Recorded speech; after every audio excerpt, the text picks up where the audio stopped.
Sherlock Holmes துப்பறிகிறார். அட்டைப்பெட்டி மர்மம் by Arthur கொனான் toil.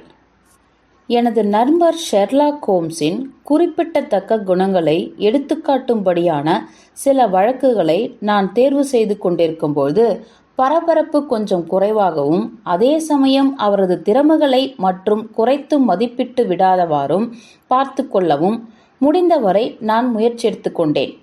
இருந்தாலும் எதிர்பாராத விதமாக குற்றவியலில் பரபரப்பை பிரித்து எடுப்பது என்பது கிட்டத்தட்ட முற்றிலும் முடியாத காரியம். ஒரு ஆவணப்படுத்துபவர் சிக்கலான சூழலுக்கு தள்ளப்பட்டு விடுவார். அவரது கூற்றுக்கு வலு சேர்க்கும் விதமான சில விவரங்களை நீக்கிவிட்டு வழக்கை பற்றி ஒரு தவறான எண்ணத்தை விதைத்து விடலாம். இல்லையேல் விதிவசப்படி விட்டுவிட்டு அக்காடா என்று இருக்கலாம்.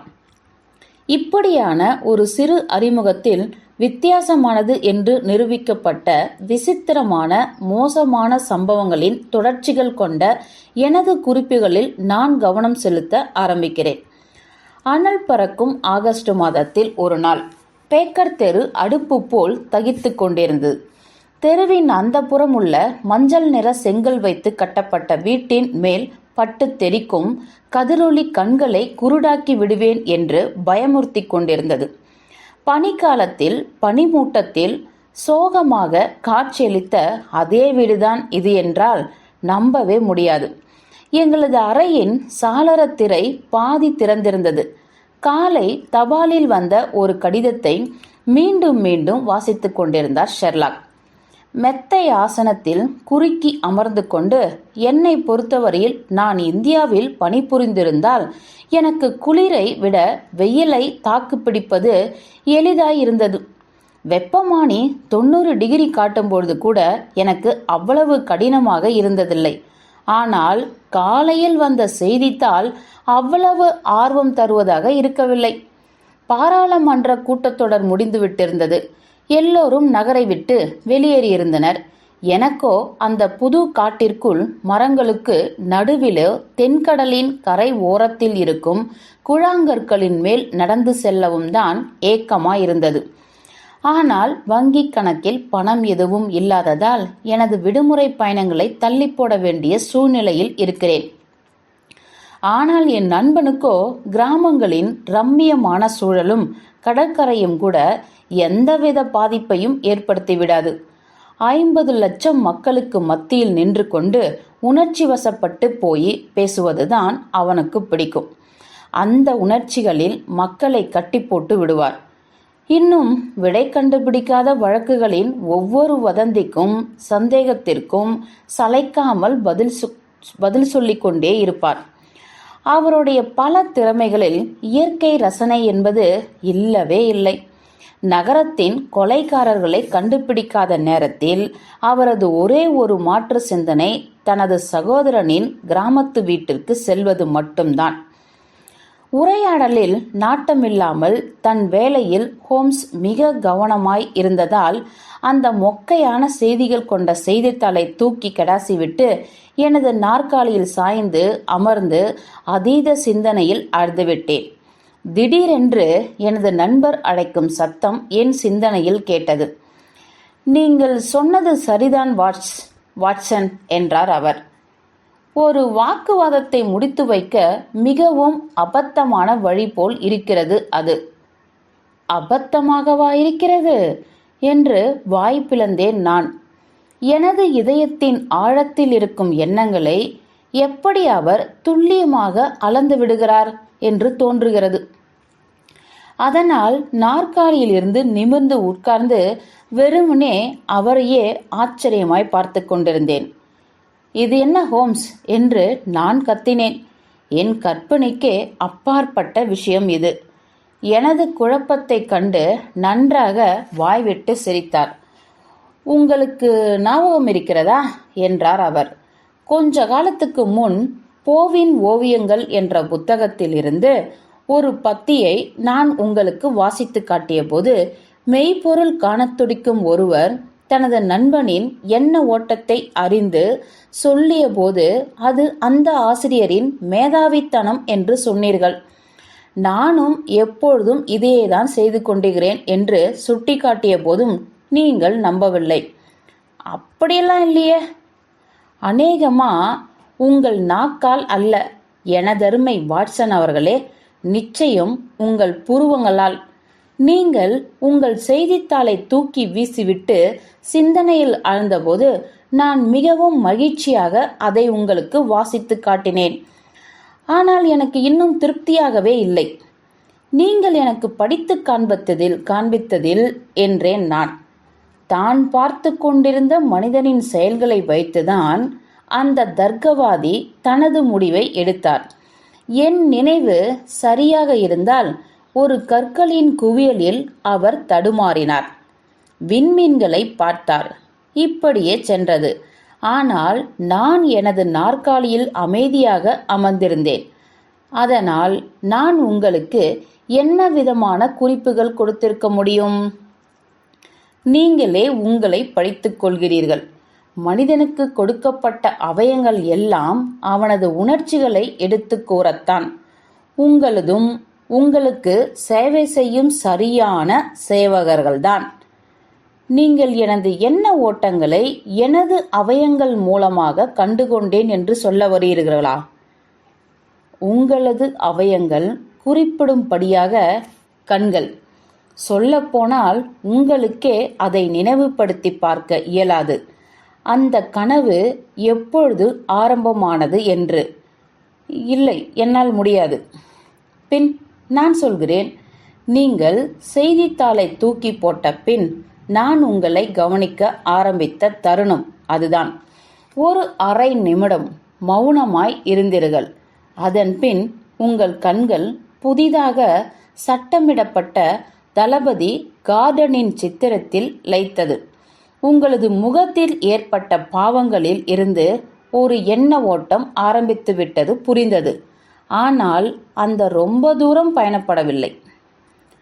உங்கள் புத்தகத்தின் மேல் நின்று கொண்டிருக்கும் ஹென்றி வாட் பீச்சருடைய சட்டமிடாத சித்திரத்தின் மேல் பளிச்சிட்டது. அதன் பின் நீங்கள் சுவரை பார்த்தீர்கள். அதன் பொருளும் தெரிந்ததுதான். அந்த சித்திரமும் சட்டமிடப்பட்டிருந்ததால் அந்த வெற்றிடத்தில் சரியாக கார்டனுடைய சித்திரத்தோடு பொருந்தியிருக்கும் என்று நினைத்தீர்கள். நீங்கள் என்னை வெகு அற்புதமாக தொடர்ந்திருக்கிறீர்கள் என்று நான் ஆச்சரியப்பட்டேன். இதுவரைக்கும் நான் தவறாக சொல்லியிருக்க வாய்ப்பில்லை. இப்பொழுது உங்களது எண்ணங்கள் மறுபடியும் பிக்சரை நோக்கி சென்றது. நீங்கள் நிலைக்குத்திய பார்வையில் சுவரை நோக்கி பார்த்து கொண்டிருந்தீர்கள். அந்த கதாபாத்திரத்தின் ஒவ்வொரு அம்சங்களையும் அலசுவது போல். பின் உங்களது கண்கள் சுருக்கங்களில் இருந்து விடுபட்டன. இருந்தும் தொடர்ச்சியாக பார்த்து கொண்டே இருந்தீர்கள். உங்களது முகமும் யோசனையில் ஆழ்ந்தது போலவே இருந்தது. பிக்சரின் வாழ்வில் நடந்த சம்பவங்களை எண்ணி பார்த்து கொண்டிருந்தீர்கள்.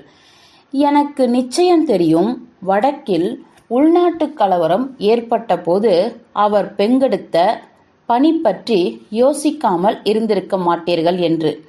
ஏனெனில் உங்கள் முகத்தில் அப்படி ஒரு ஆத்மார்த்தமான கோபம். நம் மக்கள் அவ்வளவு கொந்தளிப்பான சூழலில் அவரை வரவேற்ற சம்பவம் கண்டு அதை நீங்கள் வெகு வன்மையாக எடுத்துக்கொண்டிருக்கிறீர்கள். அதனால் பிக்சரை எண்ணும் பொழுது அதை நினைக்காமல் இருந்திருக்க வாய்ப்பில்லை. ஒரு சில நொடிகள் உங்கள் முகம் அந்த சித்திரத்தை விட்டு நீங்கும் பொழுது உங்கள் மனம் மீண்டும் உள்நாட்டு கலவரத்தை எண்ண ஆரம்பித்து விட்டது. அதன் பின் உங்களது உதடுகள் மடிந்ததை கவனித்தேன். உங்கள் கண்கள் ஒளி வீசின. உங்கள் கைகள் இறுகின. அப்பொழுது நீங்கள் கலவரத்தில் இருபுறமும் தங்கள் வீரத்தை பறைசாற்றிய தருணங்களை தான் நினைத்தீர்கள் என்று உறுதியாக என்னால் சொல்ல முடியும். அதன் பின்னும் உங்கள் முகம் சோகமானது. உங்கள் தலையை நீங்கள் ஆட்டினீர்கள். சோகங்கள், பயங்கரங்கள், வீணடிக்கப்பட்ட உயிர்கள் பற்றியும் நீங்கள் நினைக்க ஆரம்பித்தீர்கள். உங்களது கை தன்னை அறியாமலேயே உங்களது பழைய காயத்தை தடவி கொடுத்தது. அப்பொழுது உங்கள் இதழ்களில் புன்சிரிப்பு, உங்கள் மனதில் விதைவிட்ட சர்வதேச கேள்விகளை சமாளிக்கும் முறை பற்றிய உங்களது நம்ப முடியாத பக்கத்தை அது காட்டியது. அது அபத்தமானது என்று இந்த இடத்தில் நான் உங்களுடன் ஒத்துப்போகிறேன். ஆனால் எனது அனுமானங்கள் அனைத்தும் சரிதான் என்பது கண்டு எனக்கு மகிழ்ச்சியே. நிச்சயமாக என்றேன் நான். நீங்கள் இவ்வளவு தூரம் விளக்கிய பின் நான் ஒன்றை ஒத்துக்கொள்ளத்தான் வேண்டும். நான் முன்போலவே இப்பொழுதும் அதே ஆச்சரியத்துடனே இருக்கிறேன். அது மிகவும் மேலோட்டமானது எனதருமை வாட்சன் அவர்களே. நிச்சயம் உங்களை நான் இடைமறித்திருக்க கூடாது. நீங்கள் அன்றொரு நாள் அவநம்பிக்கை கொண்டபோது, ஆனால் இப்பொழுது என் கைகளில் இந்த எண்ணங்கள் படிக்கும் சிறு கட்டுரையை விட இன்னொரு விடைக்கான கடினமான சிறு பிரச்சனை இருக்கிறது. செய்தித்தாளில் வந்த செய்தியை நீங்கள் படித்தீர்கள். குறுக்கு தெரு கிரைடனில் வசிக்கும் செல்வி கஷிங் அவர்களுக்கு தபாலில் வந்த வினோதமான பொருட்கள் பற்றி செய்தி பற்றியது. இல்லை, நான் எதையும் பார்க்கவில்லையே. அப்படியென்றால் நீங்கள் அதற்கு முக்கியத்துவம் கொடுக்கவில்லை. அதை அப்படியே என்னிடம் தூக்கி எறியுங்கள். இதோ இங்கிருக்கிறது. பொருளாதார பக்கத்தில் நீங்கள்தான் சத்தம் போட்டு வாசிப்பதற்கு சரியானவர். என்னிடமே மீண்டும் எரியப்பட்ட அந்த செய்தித்தாளை நான் கைகளில் எடுத்தேன். அவர் சொன்ன பத்தியை படித்தேன். அதன் தலைப்பு ஒரு கோரமான பொட்டலம் என்று இருந்தது. குறுக்கு தெரு கிரைடனில் வசிக்கும் செல்வி கஷிங் அவர்கள் வினோதமான பழிவாங்கல் முறையை நடைமுறை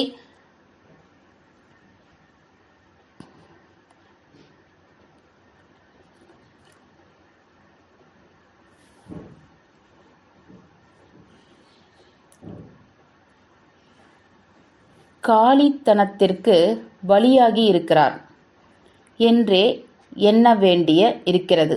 வேறு ஏதாவது வஞ்சமான காரணம் கண்டுபிடிக்கப்படும் வரை நேற்று மத்தியானம் 2 மணிக்கு தபால்காரர் பழுப்பு நிற காகிதத்தில் மடிக்கப்பட்ட ஒரு சிறு பொட்டலத்தை அவர்களுக்கு ஒப்படைத்தார். அதனுள்ளே ஒரு அட்டை பெட்டி இருந்தது. அது முழுவதும் கடல் உப்பினால் நிறைந்திருந்தது. அதை கொட்டி பார்க்கும்போது 2 மனித காதுகளை கண்டு செல்வி கஷிங் அவர்கள் மிகுந்த அதிர்ச்சியடைந்து விட்டார். அந்த காதுகளும் வெகு சமீபத்தில்தான் வெட்டப்பட்டது போல் இருந்தன. அந்த பெட்டி சிப்ப அஞ்சல் மூலம் முந்தைய நாள் காலை பெல்பாஸ்டில் இருந்து அனுப்பப்பட்டிருந்தது. அனுப்பியவர் முகவரி இல்லை. இந்த விவகாரம் மிகவும் மர்மமாக இருக்கிறது. ஏனெனில் காஷிங் அவர்களுக்கு 50 வயதாகிறது.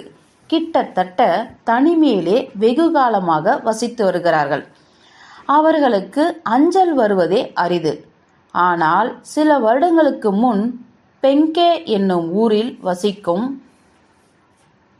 வசிக்கும் பொழுது தனது வீட்டை மருத்துவ மாணவர்களுக்கு வாடகைக்கு விட்டிருந்தார். அவர்கள் எப்பொழுதும் சத்தமிட்டு கொண்டும் ஒழுங்கற்ற நடவடிக்கைகளிலும் ஈடுபட்டதால் அவர்களை காலி செய்ய வேண்டிய நிலைமை ஆகிவிட்டது. காவல்துறை அவர்கள் மேல் சந்தேகம் கொண்டுள்ளது. காஷிங் அவர்கள் மேலுள்ள வெறுப்பினால் அவர்களை பயமுறுத்த அவர்கள் அறுவை சிகிச்சை பிரிவின் எச்சங்களை அனுப்பியிருக்க வேண்டும் என்று நினைக்கிறது. அந்த கருத்தை வலுப்படுத்தும் விதமாக செல்வி காஷிங் சொல்வதும் அமைந்திருக்கிறது. அதில் ஒரு மாணவன் வட அயர்லாந்தில் இருந்து ஏறக்குறைய பெல்பாஸ்டில் இருந்து வந்திருக்கலாம் என்று நம்புகிறார்கள். இதற்கிடையில் மிகவும் தீவிரமான புலன் விசாரணையும் ஆரம்பமாகிவிட்டது. நமது துறையில் மிகவும் திறமையானவர்களில் ஒருவரான திரு லெஸ்டிராட் என்னும் அதிகாரி இந்த வழக்கில் பொறுப்பேற்று இருக்கிறார். செய்தித்தாள் புராணம் போதும் என்று நினைக்கிறேன். ஹோம்ஸ், நான் அதை படித்து முடிக்கும் நேரம்.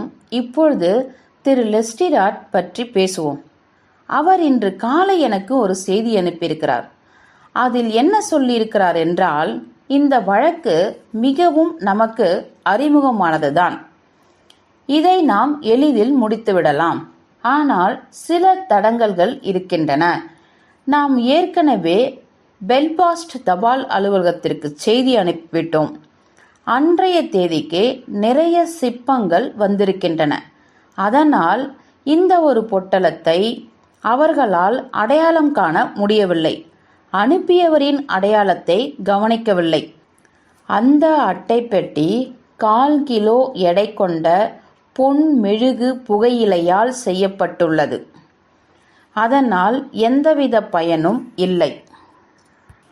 மருத்துவ மாணவர்கள் மீதுள்ள சந்தேகம்தான் இன்னும் பொருத்தமானதாக உள்ளது. உங்களுக்கு நேரம் இருந்தால் சில மணி நேரம் இங்கு வந்து செலவிட முடியுமா? நான் நாள் முழுவதும் காவல் நிலையத்திலோ அல்லது வீட்டிலோ தான் எப்பொழுதும் இருப்பேன் என்று எழுதப்பட்டிருந்தது. நீங்கள் என்ன சொல்கிறீர்கள் வாட்சன்? இந்த சுட்டெரிக்கும் வெயிலின் கொடுமையை தாண்டி நீங்கள் என்னுடன் கிரைடான் வந்து உங்கள் ஆவணத்தில் சேர்த்து கொள்ள சந்தர்ப்பம் இருக்கும் இந்த வழக்கில் உதவி செய்ய இயலுமா? நான் ஏதாவது செய்ய வேண்டும் என்றுதான் காத்து கொண்டிருக்கிறேன். நன்று, வாடகை வண்டி ஏற்பாடு செய்து விடுங்கள். நான் இன்னும் சில நிமிடங்களில் தயாராகி விடுவேன். உடைகள் மாற்றிவிட்டு சுருட்டை நிரப்பிவிட்டு வந்து விடுகிறேன். நாங்கள் புகைவண்டியில் ஏறி அமர்ந்து கொஞ்ச நேரத்தில் மழை பெய்ய தொடங்கியது. கிரைடனில் வெயிலின் தாக்கம் நகரத்தில் இருந்த அளவு இல்லை. ஹோம்ஸ் பதில் தந்தி அனுப்பியிருந்தார். லெஸ்டிராடும் அதில் பழக்கப்பட்டவர். ஆதலால் அவர் முன்னே வந்து எங்களுக்காக புகைவண்டி நிலையத்தில் காத்து கொண்டிருந்தார். எடுப்பான உடை அணிவதிலும் மரநாய் போன்ற தோற்றத்திலும் எப்பொழுதும் போல் இருக்கிறார். ஒரு 5 நிமிட நேர நடைப்பயணத்தில் நாங்கள் குறுக்கு தெருவிற்கு சென்று செல்வி கஷிங் வீட்டை அடைந்துவிட்டோம். அது மிகவும் நீண்ட 2 அடி செங்கல் மாடிகளால் நிறைந்த தெருவாக இருந்தது. நேர்த்தியாக அழகாக இருந்தது. வெள்ளை நிற கற்களால் ஆன படிக்கட்டுகள் ஒவ்வொரு வாசலையும் அலங்கரித்தன. அங்கே சில வீடுகளின் வாசலில் சமையல் ஆடை அணிந்த பெண்கள் புரளி பேசிக் கொண்டிருந்தனர். பாதி தூரம் சென்ற பிறகு லெஸ்டிராட் ஒரு வீட்டை அடைந்து வாசல் கதவை தட்டினார். அந்த வீட்டின் கதவை ஒரு வேலைக்கார சிறுமி வந்து திறந்தாள். கஷிங் முன்னறையில் அமர்ந்திருந்தார்கள். அங்கே நுழைய எங்களை அனுமதித்தார்கள். அவரது முகம் மிகவும் அமைதியாக இருந்தது. பெரிய மென்மையான கண்கள், நரைத்த முடி நெற்றியின் இருபுறமும் தொங்கிக் கொண்டிருந்தன. அவரது மடியில் வேலைப்பாடு நிறைந்த நாற்காலி உறை ஒன்று இருந்தது. அவரது அருகில் இருந்த இருக்கையில் உள்ள கூடையில் பல நிறம் கொண்ட பட்டு துணிகள் நிறைந்திருந்தன. அவைகள் கொல்லைப்புற வீட்டில் இருக்கின்றன. நினைத்தாலே பயமாக இருக்கிறது என்றார் அவர். லெஸ்டிராட் உள்ளே சொல்லும்போது, நீங்கள் அதை அப்படியே உங்களுடன் எடுத்துச் சென்றால் மகிழ்ச்சியாக இருக்கும். அப்படியே செய்கிறேன் செல்வி கஷிங். எனது நண்பர் திரு ஹோம்ஸ் உங்கள் முன்னிலையில் அதை பார்க்க வேண்டும் என்று விரும்பியதால்தான் நான் இங்கே விட்டு சென்றேன். நான் ஏன் இருக்க வேண்டும் ஐயா? அவருக்கு ஏதாவது கேள்விகள் வரலாம். எனக்கு அதை பற்றி எதுவுமே தெரியாத போது என்னிடம் கேட்பதற்கு என்ன இருக்கிறது? நிச்சயம் செல்வி கஷிங் அவர்களே என்று அவரை சமாதானப்படுத்தும் முயற்சியில் இறங்கினார் ஹோம்ஸ். உங்களை இந்த வழக்கில் ஏற்கனவே நிறைய தொந்தரவு செய்திருப்பார்கள் என்பதில் எனக்கு எந்தவித சந்தேகமும் இல்லை. ஆமாம், நான் ஒரு அமைதியான பேர்வழி. எனது ஓய்வு காலத்தை நிம்மதியாக செலவிட்டுக் கொண்டிருக்கிறேன். எனது பெயர் செய்தித்தாளில் வருவது இதுதான் முதல் தடவை. காவல்துறை நுழைவதும் புதிது. இதெல்லாம் இங்கே வேண்டாம் திரு லெஸ்டிராட். அதை நீங்கள் பார்க்க வேண்டும் என்றால் கொல்லைப்புற வீட்டுக்கு சென்று பாருங்கள். அது வீட்டின் பின்னால் அமைந்துள்ள குறுகலான தோட்டத்தின் நடுவில் அமைந்துள்ள ஒரு கொட்டகை. லெஸ்டிராட் உள்ளே நுழைந்து அந்த மஞ்சள் நிற அட்டை பெட்டியை கொண்டு வந்தார். பழுப்பு நிற காகிதம் மற்றும் ஒரு கயிறுடன் வந்தார். பாதையின் முடிவில் ஒரு பலகை போடப்பட்டிருந்தது. நாங்கள் அனைவரும் அதில் அமர்ந்து கொண்டோம். ஹோம்ஸ் லெஸ்டிராட் கொடுத்த பொருட்கள் அனைத்தையும் ஒவ்வொன்றாக ஆராய்ந்து கொண்டிருக்கும் நேரத்தில், இந்த கயிறுதான் மிகவும் ஆர்வமூட்டுவதாக இருக்கிறது என்றார். வெளிச்சத்தில் பிடித்து கொண்டு முகர்ந்து கொண்டும், இதை பற்றி நீங்கள் என்ன நினைக்கிறீர்கள் லெஸ்டிராட்? அது கருக்காகப்பட்டிருக்கிறது. சரியாக சொன்னீர்கள். அது கருக்கப்பட்ட ஒரு கயிறின் துண்டு. நீங்கள் செல்வி கஷிங் அவர்கள் அந்த பெட்டியை கத்திரி வைத்துதான் திறந்தார்கள் என்று உறுதியாக கூறினீர்கள் அல்லவா? இருபுறமும் அதற்கான அடையாளங்கள் இருக்கின்றன. இது மிகவும் முக்கியமானது. எனக்கு புரியவில்லை. இதன் முக்கியத்துவம் என்னவென்றால், இந்த முடிச்சு அப்படியே இருக்கிறது. அது மிகவும் வினோதமானதாக இருக்கிறது. அது மிகவும் நேர்த்தியாக முடிச்சிடப்பட்டிருக்கிறது. அதை நான் ஏற்கனவே குறிப்பெடுத்து விட்டேன் என்றார் லெஸ்டிராட் மிகவும் அமைதியாக. அப்போ இந்த கயிறை பற்றி சிலாகித்தது போதும் என்று ஹோம்ஸ் புன்னகையோடு, இப்பொழுது இந்த பெட்டியின் உரையை பார்ப்போம். வினோதமான காஃபியின் மணத்துடன் கூடிய பழுப்பு நிற காகிதம். என்ன, நீங்கள் கவனிக்கவில்லையா? எனக்கு தெரிந்து அதில் சந்தேகப்பட வேண்டியதே இல்லை. முகவரி மிகவும் கோணல் மாணலாக எழுதப்பட்டிருக்கிறது. செல்வி கஷிங், குறுக்கு தெரு, கிரைடன், அகலமான முனை கொண்ட ஜேவாக இருக்கலாம். மட்டமான மையினால் எழுதப்பட்டிருக்கிறது. கிரைடன் என்ற சொல் முதலில் ஐ என்று எழுதப்பட்டு இ என்று திருத்தி எழுதப்பட்டிருக்கிறது.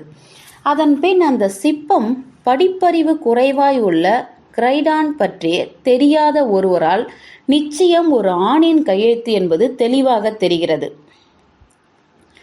கையாளப்பட்டிருக்கிறது. இதுவரை நன்றாக புரிகிறது. இந்த பெட்டி மென்மெழுகு புகையிலையால் தயாரிக்கப்பட்ட 1/4 கிலோ எடையுள்ள மஞ்சள் நிற அட்டை பெட்டி. கீழ் இடதுபுற முனையில் 2 கைரேகை தவிர வேறெதுவும் குறிப்பிடும்படியாக இல்லை. விலங்கு தோல்களை பதப்படுத்தும் வேறு பல கடுமையான வணிக நோக்கங்களுக்காக பயன்படுத்தப்படும் கல் உப்பினால் இந்த பெட்டி நிரப்பப்பட்டிருக்கிறது. அதற்குள் தான் இந்த அவயங்கள் வைக்கப்பட்டிருக்கின்றன. பேசிக்கொண்டே அந்த காதுகளை அவர் வெளியில் எடுத்தார்.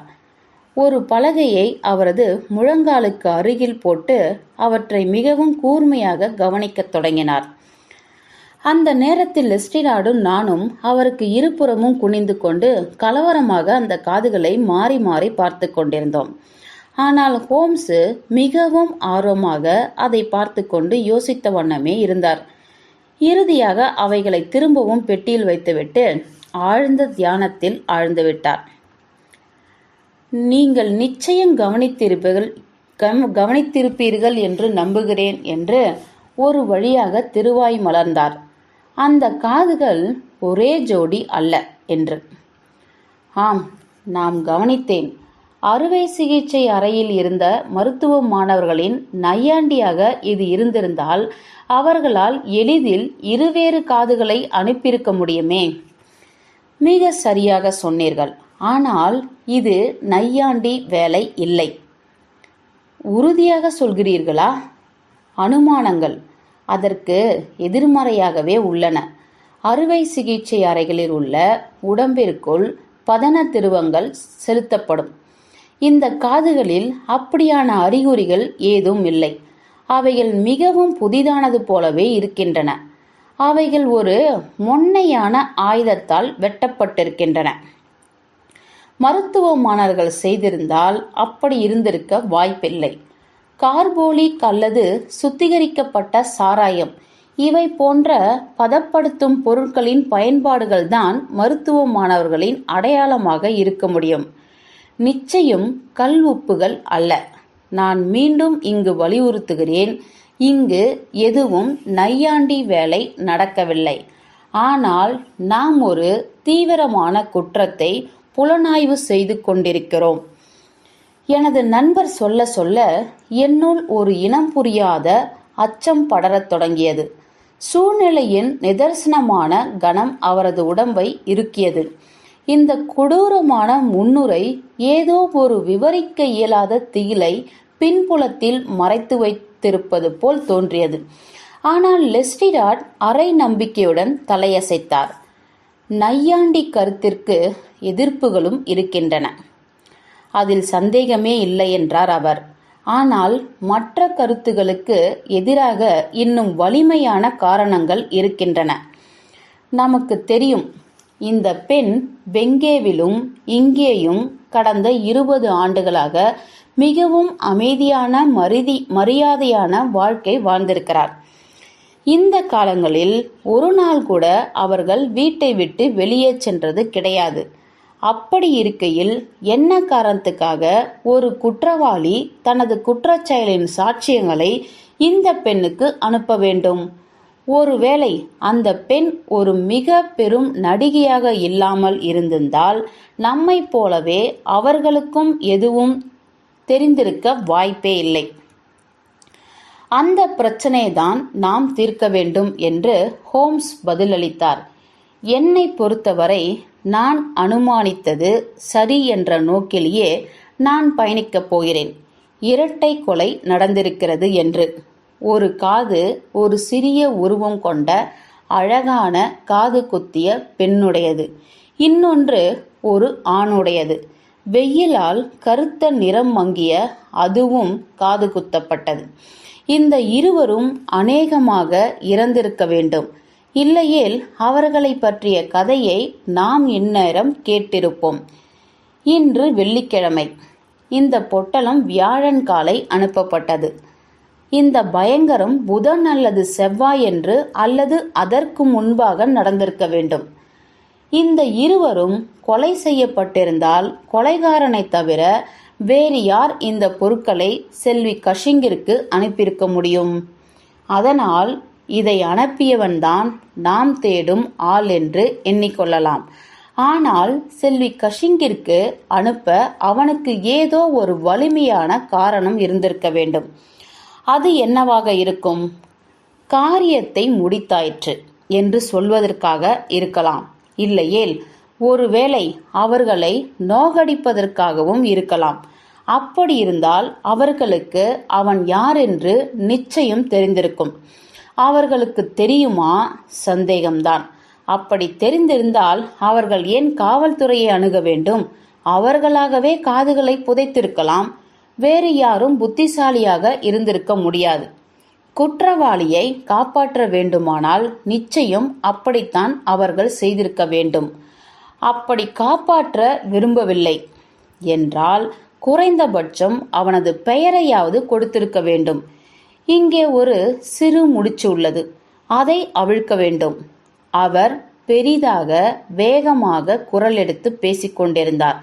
தோட்டத்தின் வேலிக்கு மேல் வெறுமனே பார்த்தபடியே திடீரென்று வேகமாக எழுந்து வீட்டை நோக்கி நடந்தார். எனக்கு செல்வி கஷிங்கிடம் கேட்பதற்கு சில கேள்விகள் இருக்கின்றன என்றார் அவர்.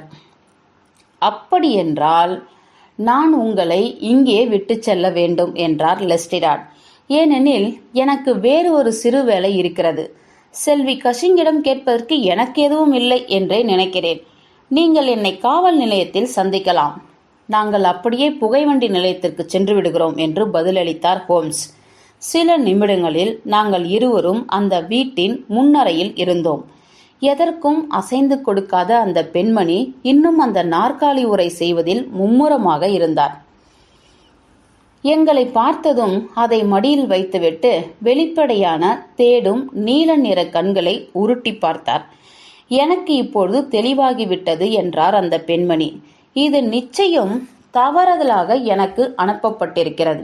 இதையே நான் பலமுறை அந்த ஸ்காட்லாந்து யார்டில் இருந்து வந்த ஆளிடம் சொல்லியிருக்கிறேன். ஆனால் அவர் வெறுமனே சிரிக்கிறார். எனக்கு தெரிந்த வரையில் இந்த உலகில் யாரும் எனக்கு எதிரி இல்லை. பின் யார் இப்படி ஒரு தந்திரத்தை எனக்கு செய்வார்கள்? எனக்கும் அப்படித்தான் தோன்றுகிறது செல்வி கஷிங் என்றார் ஹோம்ஸ் அவருக்கு முன் ஒரு ஆசனத்தில் அமர்ந்தபடியே. நான் என்ன நினைக்கிறேன் என்றால், இது இப்படி இருக்க சாத்தியக்கூறுகள் என்று சொல்லி ஒரு இடைவேளை விட்டார். எனக்கு மிகவும் ஆச்சரியமாக இருந்தது. அவர் அந்த பெண்ணை எடை போடும்படியான ஒரே நோக்கத்துடன் பார்த்து கொண்டிருப்பதை கண்டு. அவரது ஆர்வமான முகத்தை பார்க்கும்போது அங்கே ஆச்சரியமும் திருப்தியும் ஒரு சேர கண்டேன். அந்த பெண் சுற்றி பார்த்துவிட்டு அவர் அமைதியான காரணத்தை கண்டவுடன் அவர்களும் அமைதியாகிவிட்டார். நான் மிகவும் அழுத்தமாக பார்த்தேன். அந்த பெண்ணிடம் தட்டையான நரைத்த முடி, நேர்த்தியான தொப்பி, முலாம் பூசிய காது வளையம், அமைதியான முகம், அனைத்தும் எனக்கு அவர் அதிசயித்தது போல் எதுவும் தோன்றவில்லை. 1-2 கேள்விகள் எனக்கு இருக்கின்றன. ஹோ, கேள்விகள் என்னை மிகவும் களைப்படைய வைக்கின்றன என்று பொறுமையில்லாமல் கத்தினாள் அந்த பெண். உங்களுக்கு 2 சகோதரிகள் இருக்கிறார்கள் என்று நினைக்கிறேன். உங்களுக்கு எப்படி இதெல்லாம் தெரியும்? நான் உள்ளே நுழைந்தவுடன் மாடத்தில் உள்ள சித்திரத்தில் 3 பெண்களின் புகைப்படத்தை கவனித்தேன். அதில் ஒருவர் சந்தேகமே இல்லாமல் நீங்கதான். மற்ற இருவரும் உங்கள் முகசாயலில் இருப்பதால் வேறு எந்த உறவு முறையும் இருக்க வாய்ப்பில்லை. ஆம், நீங்க சொல்வது சரி. அவர்கள் எனது சகோதரிகள்தான், மேரி மற்றும் சாரா. இங்கே எனது கைக்கு அருகில் உள்ள லிவர்பூலில் எடுக்கப்பட்ட படத்தில் உங்களது தங்கை இருக்கிறார். அவருக்கு அருகில் ஒரு இளைஞன் இருக்கிறான். அவனது சீருடையை பார்த்தால் அவன் விமானத்தில் மேற்பார்வையாளராக இருக்க வேண்டும். அவளுக்கு அப்பொழுது திருமணம் ஆகியிருக்கவில்லை என்று நினைக்கிறேன். நீங்கள் மிகவும் வேகமாக கவனிக்கிறீர்கள். அதுதான் என் வேலை. பெண், நீங்கள் சொல்வது மிகவும் சரி. ஆனால் சில நாட்கள் கழித்து திரு பிரவுனரை அவள் திருமணம் செய்து கொண்டாள். அந்த புகைப்படம் எடுக்கும்போது அவர் தென் அமெரிக்கா விமானத்தில் பணிபுரிந்து கொண்டிருந்தார். ஆனால் அவருக்கு அவளை நீண்ட நாட்கள் விட்டு செல்ல மனமில்லை. அதனால் அவர் லிவர்பூலில் மற்றும் லண்டன் பகுதிகளில் ஏறிக்கொண்டார். கான்கோரார் என்று நினைக்கிறேன். இல்லை, கடைசியாக நான் கேள்விப்பட்ட போது அது மே தினம். அதன் பின் ஒருமுறை ஜிம் என்னை வந்து பார்த்தார். அது அவரது உறுதிமொழியை உடைப்பதற்கு முன் நடந்தது. அதன் பின் எப்பொழுதும் அவர் கரைக்கு திரும்பிய பின் மட்டுமே குடிப்பார். ஆனாலும் சிறிது குடித்தாலும் முற்றிலும் பைத்தியம் பிடித்துவிடும். ஆம், அவர் குடிக்கும் ஒவ்வொரு தினமும் ஒரு மோசமான நிகழ்வுதான். முதலில் அவர் என்னை விட்டுவிட்டார். அதன் பின் சாராவிடம் சண்டை போட்டார். மேரியும் அவருக்கு எழுதுவதை விட்டுவிட்டதால் அவர்களுக்குள் என்ன நடக்கிறது என்பதே தெரியாது. மனதிற்குள் பூட்டி வைத்திருந்த சோகங்களை எல்லாம் கொட்டிவிட்டார் என்பது போலவே தோன்றியது. தனியாக இருக்கும் அனைத்தும் மனிதர்கள் போலவே செல்வி கஷிங்கும் முதலில் கூச்ச சுபாவத்துடனே இருந்தார். ஆனால் இப்பொழுது கட்டுப்படுத்த முடியாத அளவு பேச ஆரம்பித்து விட்டார். மேற்பார்வையாளராக இருக்கும் அவரது மச்சினர் பற்றிய நிறைய தகவல்கள் சொன்னார். அதன் பின் பேச்சு அவரது வீட்டில் குடியிருந்த பழைய வாடகைக்காரர்கள், மருத்துவமானர்கள், அவர்களது நீண்ட நாள் வாடகை பாக்கிகள், அவர்களது மருத்துவமனை பெயர்கள் பற்றி நீண்டது. ஹோம்ஸ் அனைத்தையும் வெகு ஆர்வமாக கவனித்தார். அவ்வப்பொழுது கேள்விகள் கேட்டுக்கொண்டே. உங்களது 2வது தங்கை சாரா என்றார் ஹோம்ஸ். நீங்கள் இருவருமே திருமணம் ஆகாதவர்கள் என்பதில் வீடும் சரியாக இல்லை என்று நினைக்கிறேன். சாராவின் கோபம் பற்றி உங்களுக்கு தெரியாது. இல்லை என்றால் இப்படியெல்லாம் கேட்க மாட்டீர்கள். நானும் கிரைடான் வரும் முன் முயற்சி செய்தேன். 2 மாதங்கள் தொடர்ந்து ஒரு வழியாக சமாளித்தேன். இறுதியில் பிரிய வேண்டியதாகிவிட்டது. எனது தங்கையை பற்றி நானே தவறாக சொல்ல விரும்பவில்லை. ஆனால் அவள் எப்பொழுதும் எல்லாவற்றிலும் தலையிடக்கூடிய ஆள். மேலும் அவளை யாரும் எளிதில் திருப்திப்படுத்திவிட முடியாது. அதுதான் சாரா. உங்களது லிவர்பூல் சொந்தங்களிடம் அவள் சண்டையிட்டாள் என்று சொல்லியிருந்தீர்கள். ஆம், அவர்கள் மிகவும் பாசமாகத்தான் இருந்தார்கள். ஒரு காலத்தில் அவர்களுடன் இருக்க வேண்டும் என்பதற்காகவே அவர்கள் அருகில் வீடு எடுத்து தங்கினாள். ஆனால் இப்பொழுது ஜிம் பிரவுனர் மேல் காட்டு கோபத்தில் இருக்கிறாள். இங்கிருந்து 6 மாதங்களுக்கு அவரது குடி பற்றிய பேச்சுகளையே அதிகம் பேசிக்கொண்டிருந்தாள். அவள் அவரது வாழ்க்கையில் தலையிட்டதால் தனது புத்தியை காண்பித்து விட்டிருப்பார். அப்படிதான் பிரச்சனை ஆரம்பித்திருக்கும். நன்றி செல்வி கஷிங் என்றபடியே எழுந்தார். குனிந்து வணக்கம் தெரிவித்தார். உங்களது தங்கை சாரா புது தெரு, வில்லிங்டன் என்னும் முகவரியில் இருக்கிறார் என்று நீங்கள் சொன்னீர்கள் என்று நினைக்கிறேன். உங்களுக்கு சம்பந்தமில்லாத ஒரு வழக்கில் இவ்வளவு தொந்தரவு கொடுத்ததற்கு நான் மிகவும் வருந்துகிறேன். நீங்கள் சொன்னது போல் உங்களுக்கு இதில் எந்தவித சம்பந்தமும் இல்லை. நாங்கள் வெளியே வந்தவுடன் ஒரு வாடகை வண்டி எங்களை கடந்து சென்றது. ஹோம்ஸ் அதை அழைத்தார். வில்லிங்டன் எவ்வளவு தூரம் என்று கேட்டார். 1 மைல் தான் இருக்கும். மிக்க நன்றி. வாட்சன், ஏறிக்கொள்ளுங்கள். இரும்பு செந்நிறமாக இருக்கும்போதே அடிக்க வேண்டும். எவ்வளவு எளிதாக இந்த வழக்கு இருக்கு. 1-2 விஷயங்கள் நமக்கு சுவாரஸ்யமாக இருக்கின்றன. போகும் வழியில் ஏதாவது ஒரு தந்தி அலுவலகத்தில் நில்லுங்கள் ஓட்டுநரே. ஹோம்ஸ் ஒரு சிறிய தந்தி அனுப்பினார். அதன்பின் பெரும்பாலும் வண்டியில் சாய்ந்து அமர்ந்து கொண்டார்.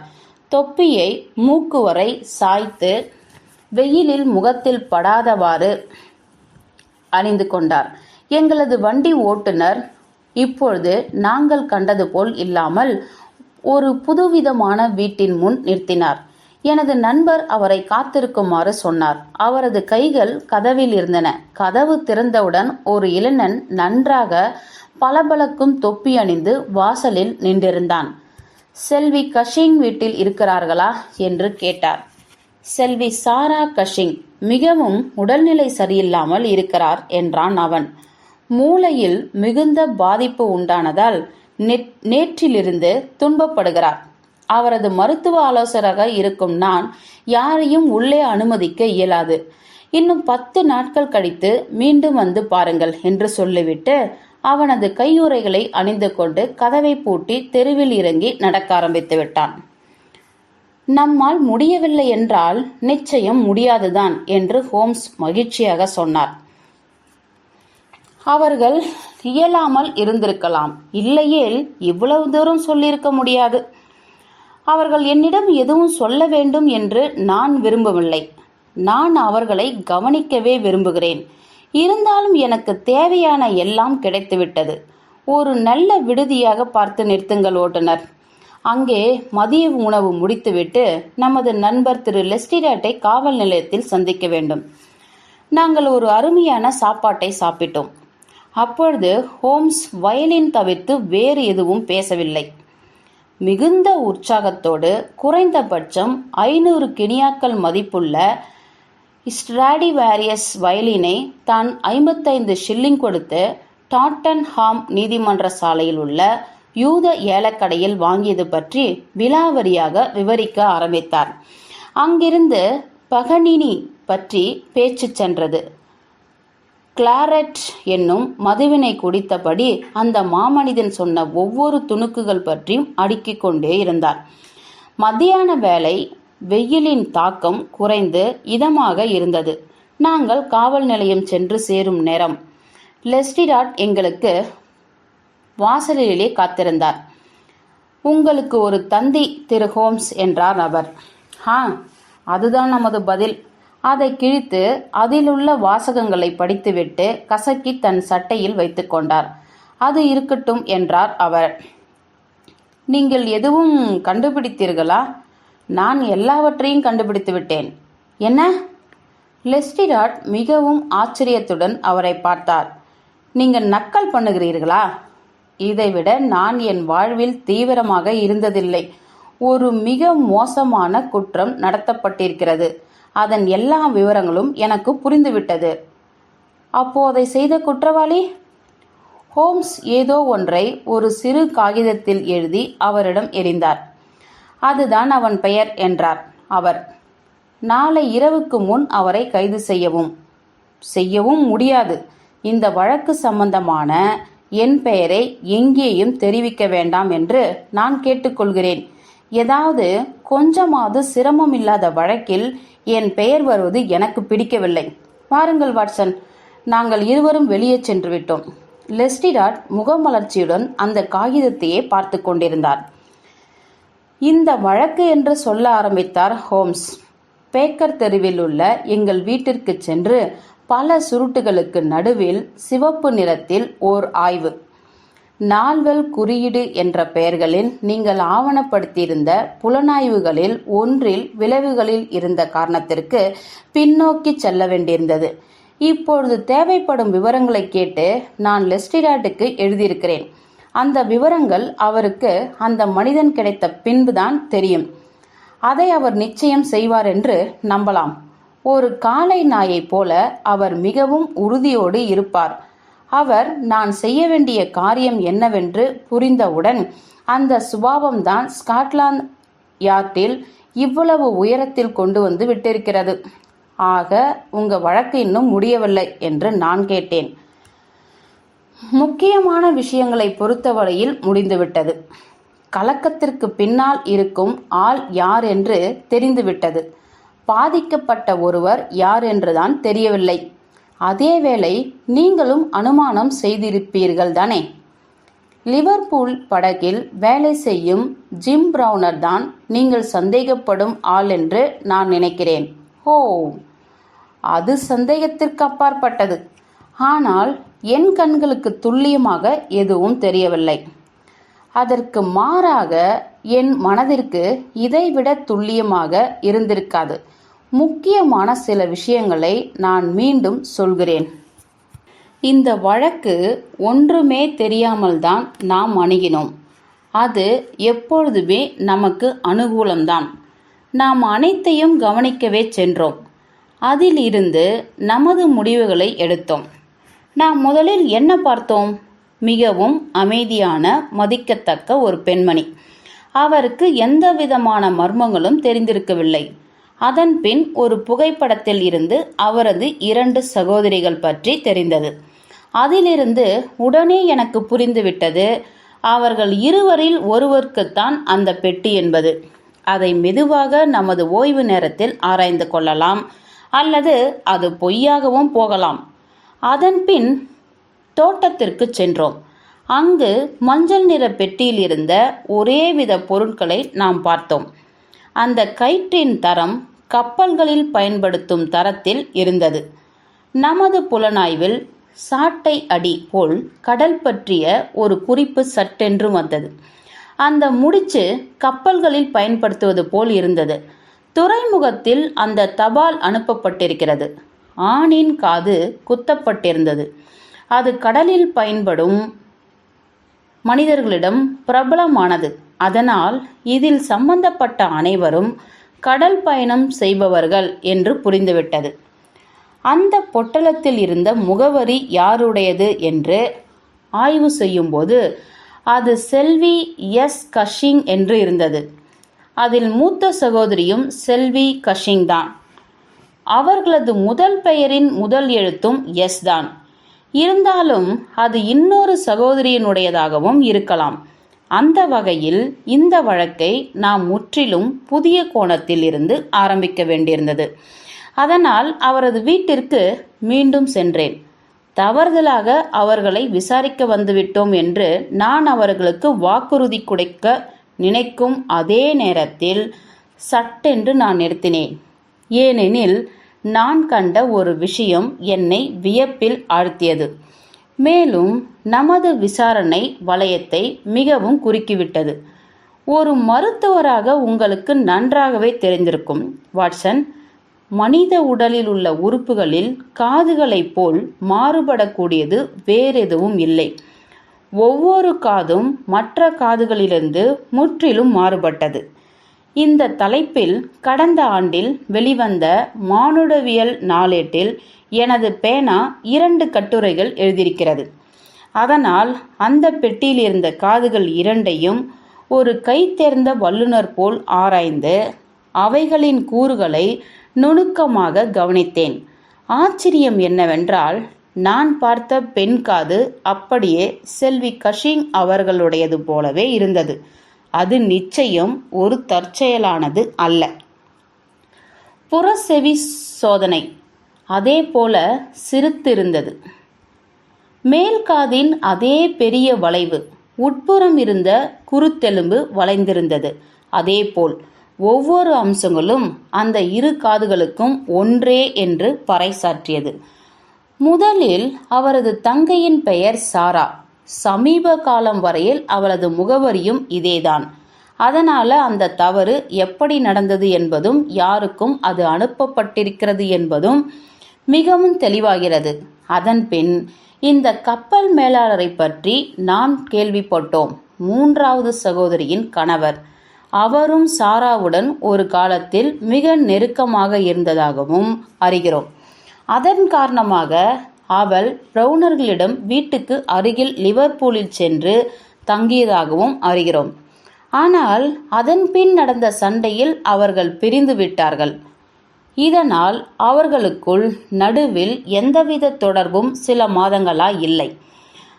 அதனால் சாராவுக்காக அனுப்பப்பட்ட பொட்டலத்தை நிச்சயம் பிரவுனர் அவளது பழைய முகவரிக்கே அனுப்பியிருக்க வேண்டும். இப்போது அனைத்தும் மிக அருமையாக தெளிவு பெற தொடங்கிவிட்டது. இந்த மேலாளர் இருப்பது நமக்கு தெரிந்துவிட்டது. அவன் மிகவும் உணர்ச்சி வசப்படக்கூடியவன். தன் மனைவிக்கு அருகில் இருக்க வேண்டும் என்பதற்காகவே தனக்கு கிடைத்த பெரும் பதவியை உதறியவன். எப்போதாவது அதிகமாக குடிக்கக்கூடியவன். அவனது மனைவி கொல்லப்பட்டு விட்டாள் என்று நாம் நம்புவதற்கு காரணம் இருக்கிறது. அதே வேளையில் ஒரு ஆணும் உத்தேசமாக கடல் பயணம் செய்யும் ஒரு ஆண் கொல்லப்பட்டிருக்கிறான். பொறாமைதான் நிச்சயம் அந்த கொலைக்கு காரணமாக இருந்திருக்க வேண்டும். இல்லையேல் அந்த கொலைக்கான அத்தாட்சிகளை ஏன் சாராவுக்கு அனுப்பியிருக்க வேண்டும்? அவள் லிவர்பூலில் இருந்த சமயத்தில் அந்த கொலை நடப்பதற்கு முன் நகர்ந்த சம்பவங்களில் அவளுக்கு தொடர்பு இருந்திருக்கலாம். நீங்கள் ஒரு விஷயம் கவனித்திருக்கலாம். அந்த படகு வரிசை பெல்பாஸ்ட், டப்ளின், வாட்டர்போர்ட் ஊர்களுக்கு செல்கிறது. பிரவுனர் கொலை செய்துவிட்டு உடனடியாக படகில் ஏறியிருந்தாலும் பெல்பாஸ்டில்தான் முதலில் அந்த பொட்டலத்தை அனுப்பியிருக்க வேண்டும். இரண்டாவது தீர்வும் ஒன்று வெளிப்படையானதுதான். அது நடந்திருக்க வாய்ப்பே இல்லை என்றே நான் நினைத்திருந்தேன். இருந்தாலும் அதை சொல்லாமல் இருக்கவும் முடியவில்லை என்னால். காதலில் தோல்வியடைந்த ஒருவன் இரு பிரவுனர்களையும் கொன்றிருக்கலாம். ஆண் காது திரு பவுனருடையதாக இருந்திருக்கலாம். இந்த கருத்திற்கு நிறைய எதிர்வாதங்கள் உண்டு. இருந்தாலும் இதையும் ஒதுக்கிவிட முடியாது. அதனால் நான் லிவர்பூல் காவல்துறையில் பணியாற்றும் எனது நண்பன் அல்கருக்கு ஒரு தந்தி அனுப்பினேன்.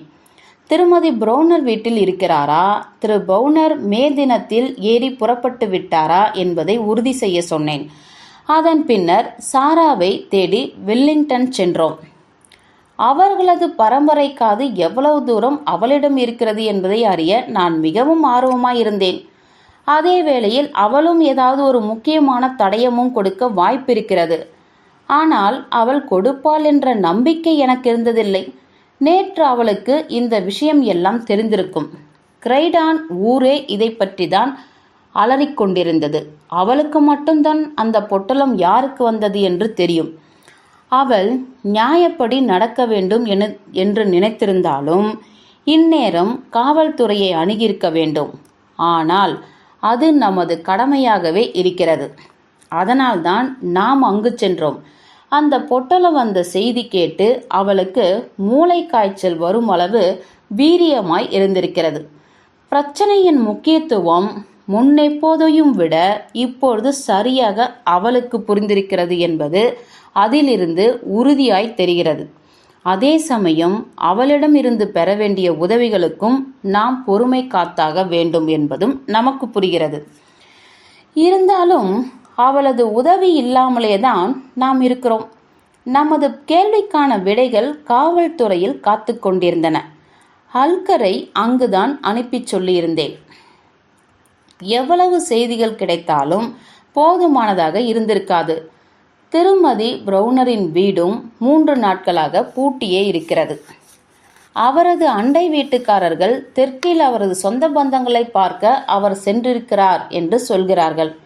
மே தினத்தில்தான் திரு பிரவுனர் ஏறி சென்றிருக்கிறார் என்று துறைமுக அலுவலகங்களில் உறுதிப்படுத்தியிருக்கிறார்கள். அது நாளை இரவுக்குள் தேம்ஸ் வந்துவிடும். அவர் வந்தவுடன் அவரை வரவேற்க பருமனான மற்றும் உறுதியான லெஸ்டிரார் காத்து கொண்டிருப்பார். அதன்பின் கோடிட்ட இடங்கள் எல்லாம் நிரப்பப்பட்டுவிடும் என்று நான் நம்புகிறேன். ஷெர்லாக் ஹோம்ஸின் எதிர்பார்ப்புகள் பொய்த்துவிடவில்லை. 2 நாள் கழித்து ஒரு கனமான கடிதம் வந்து சேர்ந்தது. அதில் துப்பறிவாளரின் சிறு குறிப்பும் மிக நீண்ட பல பக்கங்கள் கொண்ட அச்சிட்ட கடிதமும் இருந்தன. லெஸ்டிராட் அனைத்தையும் கண்டுபிடித்து விட்டார் என்று ஹோம்ஸ் என்னை பார்த்தார். அவர் சொல்வதை நீங்கள் கேட்டால் உங்களுக்கு பிடிக்கலாம். எனது அருமை ஹோம்ஸ், நமது கோட்பாடுகளை சோதனை செய்வதற்கும் நாம் வகுத்த திட்டங்களின்படி நாம் என்று சொன்னது சரிதானே வாட்சன்? ஆல்பர்ட் துறைமுகத்திற்கு நேற்று காலை 6 மணிக்கு சென்றிருந்தேன். லிவர்பூல், டப்ளின் மற்றும் லண்டன் நீராவி சிப்ப நிறுவனத்திற்கு சொந்தமான மேதினம் என்ற கப்பலில் ஏறினேன். விசாரித்ததில் ஜேம்ஸ் பிரவுனர் என்ற பெயரில் ஒரு மேலாளர் பணிபுரிவது தெரிந்தது. அவர் பணியிடத்தில் மோசமாக நடந்து கொண்டதால் மீகாமன் அவரை பணியிலிருந்து தற்காலிகமாக நீக்கியிருக்கிறார் என்பதையும் அறிந்தேன். அவரது அறைக்கு சென்றபொழுது அவர் பெட்டியின் மேல் கை வைத்து அதன் மேல் தன் தலையை வைத்து அமர்ந்திருந்தார். மெதுவாக தன் உடம்பை இங்கும் அங்கும் ஆட்டிக்கொண்டிருந்தார். அவர் நல்ல பருமனான வலிமையான ஆள். நேர்த்தியாக முடியை மழித்திருந்தார். நல்ல கருப்பாக இருந்தார். நமக்கு போலீஸ் சலவை விஷயத்தில் உதவிய ஆல்ட்ரிச் போல. நான் உள்ளே வந்தது தெரிந்ததும் சட்டென அதிர்ந்தான். நான் எனது வாயில் தயாராக ஊதல் வைத்திருந்தேன். தேவையென்றால் ஆற்றில் இருக்கும் காவல்துறை நண்பர்களை அழைக்க வசதியாய். அவர்களும் கூப்பிட்ட தூரத்திலேதான் இருந்தார்கள். இருந்தாலும் அவனுக்கு மனது விட்டுவிட்டதென்று நினைக்கிறேன். அவன் தன் கைகளை மெதுவாக விலங்கிடுமாறு நீட்டினான். நாங்கள் அவனை காவல் நிலையத்திற்கு அழைத்து வந்தோம். அவனது பெட்டியுடன் ஏதாவது தடயங்கள் இருக்கும் என்ற நம்பிக்கையில் மாலுமிகள் பயன்படுத்தும் பெரிய கூர்மையான கத்தி ஒன்று தவிர வேறு ஒன்றும் எங்களுக்கு கிடைக்கவில்லை, துரதிர்ஷ்டவசமாக. இருந்தாலும் எங்களுக்கு தடயங்கள் தேவைப்படவில்லை. ஏனெனில் அவன் காவல் நிலையம் வந்தவுடன் தனது வாக்குமூலத்தை காவல் மேலாளர் முன் சொல்ல வேண்டும் என்று சொன்னான். அவன் சொன்னபடியே வாக்குமூலம் பெறப்பட்டது. நமது சுருக்கெழுத்து வல்லுநர் மூலம் அதை 3 பிரதி எடுத்து ஒன்றை உங்களுக்கு அனுப்பியிருக்கிறேன். இத்துடன் இந்த விவகாரம் மிகவும் எளிதான ஒன்றுதான். நாம் முன்பே நினைத்தது போல் நீங்கள் இதில் உதவியதற்கு மிகவும் நன்றி. அன்புடன் உங்கள் உண்மையுள்ள ஜி. லெஸ்டிரால். இந்த புலனாய்வே மிகவும் எளிதானது என்றார் ஹோம்ஸ். ஆனால் நம்மை அழைத்த போதே அவருக்கு இது தோன்றியிருக்க வாய்ப்பில்லை. இருந்தாலும் ஜெம்ப்ரவுனர் என்ன சொல்கிறார் என்று நாம் பார்ப்போம். இதுதான் ஆய்வாளர் மாண்டக்மேரி முன் அவன் கொடுத்த வாக்குமூலம். ஷெட்வெல் காவல் நிலையத்தில் வார்த்தைக்கு வார்த்தை இருப்பதால் கொஞ்சம் எளிதாக இருக்கும் நமக்கு. எனக்கு ஏதாவது சொல்ல வேண்டியிருக்கிறதா? ஆம், நிறையவே இருக்கிறது. அதை எல்லாம் சொன்னால்தான் எனக்கு நிம்மதி. நீங்கள் என்னை தூக்கிலிடலாம், இல்லையேல் விட்டுவிடலாம். எதை பற்றியும் எனக்கு கவலை இல்லை. நான் அந்த காரியத்தை செய்ததிலிருந்து ஒரு நொடி கூட தூங்கவே இல்லை. இனிமேலும் என் உயிர் உள்ளவரை என்னால் உறங்க முடியாம என்றும் கூட தெரியவில்லை. அதாவது உறங்க முடியுமா என்று கூட நினைத்து பார்க்க என்னால் முடியவில்லை. சில நேரம் அவனது முகம், சில நேரம் அவளது முகம், ஏதாவது ஒன்று என் முன்னே நிழலாடிக்கொண்டே இருக்கிறது. அவன் முகம் சுருங்கி கருப்பாய் இருக்கிறது. அவளது முகத்தில் ஆச்சரியம் போல் இருக்கிறது. அந்த வெள்ளாடு அவள் மிகவும் ஆச்சரியமடைந்திருக்க வேண்டும். அவள் அவனது முகத்தில் காதல் என்று நினைத்திருந்த அந்த மரண ரேகை கண்டு. ஆனால் அது அனைத்தும் சாராவின் தவறுதான். பாதிக்கப்பட்ட ஒரு மனிதனின் சாபத்தால் அவளது நாளங்களில் ஓடும் குருதி நாறிப் போகட்டும். இதையெல்லாம் சொல்வதால் நான் என்னை குற்றத்திலிருந்து விடுவித்துக் கொள்ள நினைக்கிறேன் என்று நீங்கள் எண்ண வேண்டாம். நான் மீண்டும் குடிக்க ஆரம்பித்து விட்டேன், ஒரு விலங்கு போல. இருந்தும் என்னை அவள் மன்னித்திருப்பாள். அவள் என்னிடம் ஒட்டியிருப்பாள். அந்த பெண் எங்கள் வாழ்க்கையில் நுழையாமல் இருந்திருந்தாள். சாரா என்னை காதலித்ததுதான் பிரச்சனையின் ஆணிவேர். அவளது காதல் ஒரு விஷம் போல் மாறும் வரை என்னை காதலித்தாள். நான் அவளது உடலையும் மனதையும் தவிர்த்து எனது மனைவியின் காலடித்தடம் பற்றி யோசிக்கிறேன் என்று அவள் நினைத்தாள். மொத்தம் 3 சகோதரிகள் இருந்தார்கள். அதில் மூத்தவர் நல்ல பெண்மணி, 2வது ஒரு சாத்தான், 3வது தங்கம். சாராவிற்கு 33 வயது, மேரிக்கு 29, நான் அவளை கல்யாணம் செய்து கொள்ளும் பொழுது. எங்கள் வீட்டை நாங்களே கட்டிக்கொண்டு மிகவும் மகிழ்ச்சியாக இருந்தோம். எனது மேரி போல நல்லவள் லிவர்பூலில் யாரும் கிடையாது. அதன் பின் சாராவை ஒரு வாரம் எங்களுடன் தங்க அழைத்தோம். வாரம் என்பது மாதமாயிற்று. ஒன்றன் பின் ஒன்றாக நடந்து அவள் எங்கள் குடும்பத்தில் ஒருத்தியாகிவிட்டாள். நான் நீலநாடாவில் இருந்தேன். அப்பொழுது நாங்கள் சிறிது பணம் சேர்த்து வைத்திருந்தோம். எல்லாமே புத்தம் புதிது போல் தோன்றியது. கடவுளே, யார் நினைத்திருப்பார்கள் இப்படியெல்லாம் நடக்கும் என்று. நான் வார இறுதியில் எப்படியும் வீடு வந்து விடுவேன். சில சமயம் சரக்கு இறக்கும் நேரங்களில் கப்பல் நிறுத்தப்பட்டால் எனக்கு ஒரு வாரம் முழுவதும் கிடைக்கும். அந்த சமயங்களில்தான் சாரா என் கண்களில் பட்டாள். அவள் உயரமாய் அழகாய் இருந்தாள். கருப்பாய் வேகமானவளாய் இருந்தாள். அவள் தன் தலையை உயர்த்தும் விதமே கர்வமானதாய் இருக்கும். அவள் கண்களில் இருந்து தெரிக்கும் பொறி சிக்கி முக்கி கல்லில் இருந்து தெரிப்பது போல் இருக்கும். மேரி இருக்கும் பொழுது நான் அவளை நினைத்தது கூட கிடையாது. நான் கடவுளிடம் மண்டியிட்டு மன்னிப்பு கேட்கிறேன். சில சமயம் அவள் என்னுடன் தனியாக இருக்க விரும்பினால் போல் தோன்றியது. சில சமயம் அவள் என்னை எப்படியாவது வெளியில் அழைத்துச் செல்ல முற்பட்டாள். ஆனால் நான் அதற்கெல்லாம் இசைந்து கொடுக்கவில்லை. ஒரு நாள் மாலை நான் விழித்திருந்தேன். என் மனைவி வெளியில் சென்றிருந்தாள். சாரா வீட்டில் இருந்தாள். மேரி எங்கே என்று நான் கேட்டேன். அவள் சில வேலைகளுக்காக வெளியில் சென்றிருக்கிறாள் என்றாள். எனக்கு இருப்பு கொள்ளவில்லை. இங்கும் அங்கும் நடந்து கொண்டே இருந்தேன். ஒரு 5 நிமிடம் கூட மேரி இல்லாமல் நிம்மதியாக இருக்க முடியாதா என்று கேட்டாள். இந்த சிறு காலத்தில் கூட எங்களது சமூகத்தில் மகிழ்ச்சியாக இல்லாததை நினைத்து நான் வருத்தப்படுகிறேன். சரி, போகட்டும், நீ ஒரு சிறுமி என்று அன்பாக அவளது தோளில் தட்டினேன். ஆனால் அவள் சட்டென்று என் கைகளை பிடித்து கொண்டாள். அது ஒரு காய்ச்சல் கண்டது போல் கொதித்தது. நான் அவளது கண்களை பார்த்தேன். அனைத்தும் புரிந்தது. அவள் பேசவே தேவையில்லை. எனக்கு பேச ஒன்றுமில்லை.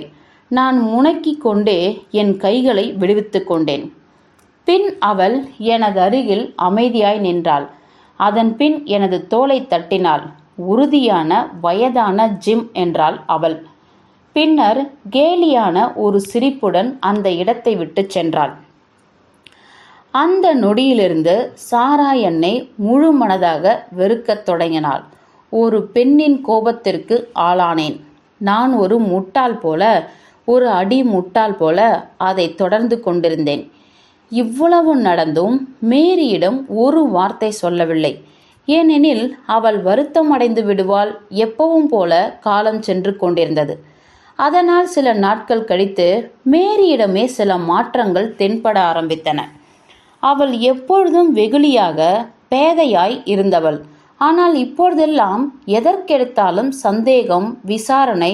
நான் எங்கே சென்றேன், என்ன செய்தேன், எனக்கு வரும் கடிதங்கள் யாரிடம் இருந்து வருகின்றன, என் சட்டை பைகளில் என்ன இருக்கின்றன என்பது போன்ற பல்லாயிரக்கணக்கான கேள்விகளால் துளைத்தெடுக்கிறாள்.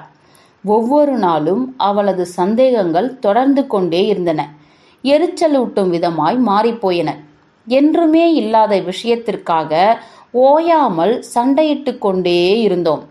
எனக்கு ஒன்றுமே புரியவில்லை. சாராவும் என்னை கண்டுகொள்ளவில்லை. ஆனால் அவளும் அவள் சகோதரியும் இணை பிரிவதில்லை. எனக்கு இப்பொழுதுதான் புரியத் தொடங்கியது. அவள் என் மனைவியிடம் கோல் மூட்டி குளிர் காய்ந்து கொண்டிருக்கிறாள் என்று. ஆனால் நான் குருட்டு பூனை போல் இருந்துவிட்டேன். முதலிலேயே புரிந்து கொள்ள தவறிவிட்டேன். அதன் பின் நீலநாடாவை எடுத்தேன். குடிக்கத் தொடங்கினேன். மேரி எப்பொழுதும் போல் இருந்திருந்தால் நான் குடிக்க ஆரம்பித்திருக்க மாட்டேன் என்று நினைக்கிறேன்.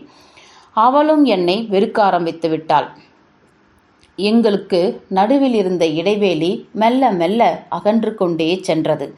அதன் பின் அலெக் பேர்பெயன் எங்கள் வாழ்வில் நுழைந்தவுடன் மொத்தமாக இருண்டுவிட்டது. முதலில் அவன் சாராவை பார்க்கத்தான் என் வீட்டிற்கு வந்தான். அதன் பின் எங்கள் அனைவரையும் கவர்ந்து விட்டான். அவனுக்கு செல்லுமிடம் எல்லாமே வெற்றிதான். எங்கு சென்றாலும் நண்பர்கள் குவிந்து விடுவார்கள் அவனுக்கு. அவன் ஒரு அதிரடியான வீராப்பான ஆள். நல்ல அறிவாளி, சுருட்டை முடி, பாதி உலகத்தை சுற்றி வந்து விட்டான். அவன் கண்ட அனைத்தையும் பற்றியும் பேச வல்லவன். அவன் ஒரு நல்ல துணை, அதில் எல்லளவும் சந்தேகமில்லை. மாலுமிகளுக்கு நடுவில் மிகவும் நியாயமான பண்புகள் கொண்டவன். அதனால் எங்கள் குடும்பத்தில் உள்ள பிணக்குகளை எளிதில் அடையாளம் கண்டுவிட்டான். 1 மாதமாய் என் வீட்டுக்கு வந்து போய்க் கொண்டிருந்தான். ஆனால் ஒரு முறையும் அவனது தந்திரமான மென்மையான பேச்சுகளில் இருந்த அபாயங்களை நான் கவனிக்க தவறிவிட்டேன். இறுதியில் ஏதோ ஒன்று பொறித்தட்ட எனக்குள் ஒரு சிறு சந்தேகம் எழுந்தது. அன்றிலிருந்து எனக்குள் நிம்மதி பறி போய்விட்டது. அதுவும் ஒரு சின்ன விஷயம்தான். என் வீட்டின் வரவேற்பறைக்கு எதிர்பாராத விதமாக வந்துவிட்டேன். உள்ளே நுழைந்ததும் என் மனைவியின் முகத்தில் வரவேற்கும் விதமான அறிகுறிகள் தென்பட்டன. ஆனால் உடனே அது ஏமாற்றத்தில் திரும்பியது. அது போதும் எனக்கு. அலெக் பெர்பயன் காலடி தவிர வேறு யாரையும் அவள் அங்கு எதிர்பார்த்திருக்க முடியாது. நான் அவனை அங்கு பார்த்திருந்தால் நிச்சயம் வேலை செய்திருப்பேன். ஏனெனில் எனக்கு கோபம் வந்தால் நான் மிருகமாகி விடுவேன். மேரி என் கண்களில் இருந்த மிருகத்தின் ஒளியை உணர்ந்தாள். அவள் வேகமாக ஓடி வந்து என் கைகளை பிடித்து கொண்டாள். வேண்டாம் ஜிம், வேண்டாம் என்று கதறினாள். சாரா எங்கே என்று கேட்டேன். சமையல் அறையில் என்றாள். சாரா என்று கத்திக்கொண்டே உள்ளே நுழைந்தேன். இந்த பேர்பையன் இனிமேல் என் வாசல் நுழையக்கூடாது என்றேன். ஏன் கூடாது என்று கேட்டாள் அவள். என் கட்டளை இது. அப்படியா என்றாள் அவள். எனது நண்பர்களுக்கு இது ஒத்து வராது என்றால் எனக்கும் தேவையில்லை என்றாள். நீ என்ன வேண்டுமானாலும் செய்து கொள் என்றேன் நான். ஆனால் பேர்பையன் இங்கு வந்தால் அவனது ஒரு காதை நினைவு பரிசாக அனுப்பி வைத்து விடுவேன் என்றேன். அவளது எனது முகத்தை பார்த்து பயந்து விட்டாள் என்று நினைக்கிறேன். அதன்பின் ஒரு வார்த்தையும் பேசவில்லை. அன்று சாயங்காலமே வீட்டை காலி செய்து விட்டாள். அவள் முற்றிலும் கொடூரமானவளா இல்லை எனது மனைவியின் கள்ளத்தொடர்பை ஊக்கப்படுத்தி என்னை அவளுக்கு எதிராக தூண்டிவிட முயற்சி செய்கிறாளா என்று என்னால் விளங்கிக் கொள்ள இயலவில்லை. அவள் எங்கள் தெருவில் இருந்து 2 தெரு தள்ளி வீடு எடுத்து மாலுமிகளுக்காக தங்க வாடகையிடம் கொடுத்தாள். பேர்பயன் அங்கேதான் தங்கினார். மேரியும் அங்கே தன் தங்கை மற்றும் பேர்பயனுடன் தேநீர் அருந்த அடிக்கடி செல்வாள். எத்தனை முறை செல்வாள் என்று எனக்கு தெரியாது. ஆனால் ஒரு நாள் நான் அவளை பின்தொடர்ந்து சென்றேன். நான் கதவை உடைத்துக்கொண்டு உள்ளே நுழைந்தவுடன் பேர்பயன் பின்பக்க வாசல் வழியாக சிட்டாக பறந்து விட்டான், ஒரு கோழை போல. இன்னொரு முறை அவனுடன் பார்த்தால் அவளை கொன்று விடுவேன் என்று மிரட்டினேன். அவள் அழுதபடியே நடுங்கிக் கொண்டு என் பின்னால் வந்து கொண்டிருந்தாள். அவள் முகம் வெள்ளைத்தாள் போல வெளிரியிருந்தது. எங்களுக்கு நடுவில் காதல் கொஞ்சமும் இல்லை. அவள் என்னை அடியோடு வெறுக்கிறாள் என்று எனக்கு தெரிந்தது. என்னை கண்டு நடுக்கமுற்றாள் என்றும் புரிந்தது. அந்த நினைப்பே என்னை மேலும் மேலும் குடிக்க வைத்தது. அதை கண்டு என்னை மேலும் வெறுத்தாள். சாரா இதற்கு மேல் லிவர்பூலில் வாழ முடியாது என்று நினைத்து அவளது சகோதரியுடன் கிரைடானுக்கு சென்று விட்டாள். அதன் பின்னும் அதேபோல்தான் எங்கள் வாழ்க்கை சென்று கொண்டிருந்தது. அதற்கு அடுத்த வாரம் வந்தது. கூடவே துயரமும் தொல்லையும் சேர்ந்தே வந்தது. எப்படி என்றால் 7 நாள் பயணமாக மே தினத்தில் நாங்கள் சென்றோம். ஆனால் ஒரு பீப்பாய் கட்டு தளர்ந்து ஒரு தட்டில் மோதிவிட்டது. அதனால் 12 மணி நேரம் துறைமுகத்திற்கு நிறுத்த வேண்டியதாகிவிட்டது. நான் கப்பலை விட்டு வீட்டுக்கு வந்தேன். எனது மனைவியை ஆச்சரியப்படுத்தும் என்று எண்ணி. ஒருவேளை என்னை பார்த்து அவள் ஆனந்தப்படலாம். எனது தெருவில் நுழையும் போதே அந்த எண்ணம் என் மனதில் ஓடிக்கொண்டிருந்தது. அதேவேளை என்னை ஒரு வாடகை வண்டி கடந்து சென்றது. அங்கே அவளேதான் பேர்பயன் அருகில் அமர்ந்திருந்தாள். இருவரும் பேசிக்கொண்டும் சிரித்துக்கொண்டும் இருந்தார்கள். நான் அவர்களை நடைபாதையில் இருந்தபடி பார்த்து கொண்டிருந்தேன். நான் உறுதியாக சொல்கிறேன், அன்றிலிருந்து நான் நானாகவே இல்லை. திரும்பி பார்க்கும்போது அது எனக்கு ஒரு மங்கலான கனவு போல தெரிந்தது. அதன் பின் இன்னும் அதிகமாகவே குடிக்க ஆரம்பித்து விட்டேன். இரண்டும் சேர்ந்து என் மூளையை ஒரு வழி செய்துவிட்டது. என் தலையில் ஏதோ ஒன்று உறுத்திக் கொண்டே இருந்தது. கப்பலில் பயன்படுத்தும் சம்மட்டி போல. மறுநாள் காலை என் காதுகளில் நயாகராவே சுழன்று கொண்டிருந்தது. குதிகால்கள் கொண்டு வேகமாய் அந்த வண்டியை பின்தொடர்ந்தேன். நான் கையில் ஒரு கனமான தடி வைத்திருந்தேன். என் உள்ளங்கை அழுத்திய அழுத்தத்தில் அது அப்படியே சிவப்பாக மாறிவிட்டது. ஓடும் வேளை என் மனம் சிறிது தந்திரமாய் யோசிக்கத் துவங்கியது. அதனால் அவர்கள் பார்வையில் படாதவாறு சிறிது மறைந்து கொண்டேன். அவர்கள் புகைவண்டி நிலையத்தில் இறங்கினார்கள். சீட்டு வாங்கும் இடத்தில் நல்ல கூட்டம். அதனால் அவர்கள் பின்புறம் நின்றபோது கூட அவர்கள் என்னை கவனிக்கவில்லை. அவர்கள் புது பிரைடனுக்கு பயணச்சீட்டு வாங்கினார்கள். நானும் அதே இடத்துக்கு வாங்கினேன். ஆனால் அவர்களுக்கு 3 பெட்டி தள்ளி நான் ஏறினேன். ஊர் வந்ததும் இறங்கி நடந்தார்கள். நான் அவர்களுக்கு 100 அடி தூரத்தில் பின்தொடர்ந்தேன். இறுதியில் அவர்கள் ஒரு படகை வாடகைக்கு எடுத்தார்கள். அன்று மிகவும் வெப்பமாக இருந்ததால் நீருக்குள் குளிர்ச்சியாய் இருக்கும் என்றெண்ணி படகில் செல்ல எண்ணியிருக்கலாம். அவர்கள் ஒரு லட்டு போல என் கைகளில் அளிக்கப்பட்டது போல உணர்ந்தேன்.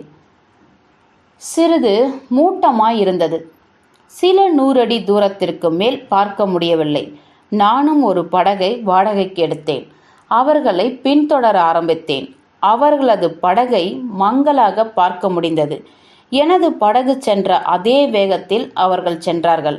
கரையிலிருந்து கிட்டத்தட்ட 1 மைல் தூரம் சென்ற பிறகு அவர்களுக்கு அருகில் சென்றேன். மூட்டம் எங்களை சுற்றி ஒரு திரை போட்டிருந்தது. அதற்கு நடுவில் நாங்கள் 3 பேரும் இருந்தோம். கடவுளே! அவர்கள் பக்கத்தில் வந்து நின்ற படகில் யார் வந்திருக்கிறார்கள் என்று தெரிந்ததும் அவர்கள் முகங்களில் ஏற்பட்ட உணர்ச்சிகளை என்னால் மறக்கவே முடியாது. அவள் கத்தினாள்.